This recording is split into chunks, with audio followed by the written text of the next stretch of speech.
First ఈ బత్తాయి batch అంటే మతం మత్తులో ఉండి ఏదైనా చేయడానికి అయితే మతం మొదలు. సో వీళ్ళు ఏం చేశారంటే వీడు దొరికారు కాబట్టి వీడి మతాన్ని మార్చేసి ఈజీగా కొట్టేద్దాం అనుకున్నారు. అది వాళ్ళ ప్లాన్. సో ఇప్పుడు నాకు తెలుసు కదా.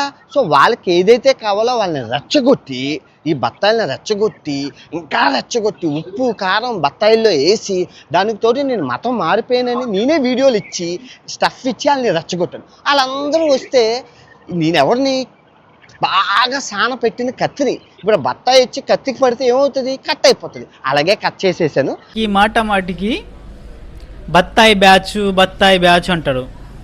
కాసేపు రంగుని బత్తాయి రంగుతో పోలుస్తాడు వీడు. ఎంత ఘోరంగా మాట్లాడుతున్నాడు. బత్తాయి బ్యాచ్ అంట. ఈ బత్తాయి బ్యాచ్ ఏం చేయలేదంట. ఈ బత్తాయి బ్యాచ్కి కోపం వస్తే ఆ బత్తాయిని పిండినట్టు పిండేస్తారా రే. నువ్వు అంటున్నావు కదా కత్తి బత్తాయి మీదే పడితే బత్తాయి 2 ముక్కలు అవుతుంది అంటున్నావు. అక్కడ ముక్కలయ్యేది బత్తాయి కాదు.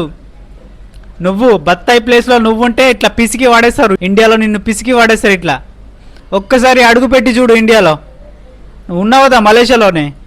ఇప్పుడు మలేషియాలో తలదాచుకుంటున్నావు. ఒక్కసారి ఇండియాకి వెళ్ళి చూడరా. ఇదే డైలాగ్ నువ్వు ఇండియాకి పోయి చెప్పు. నీకు ధైర్యం ఉంటే ఇదే డైలాగు ఇవే మాటలు ఇండియాలో చేయరా ఇలాంటి వీడియోస్. నువ్వు మొగోనివైతే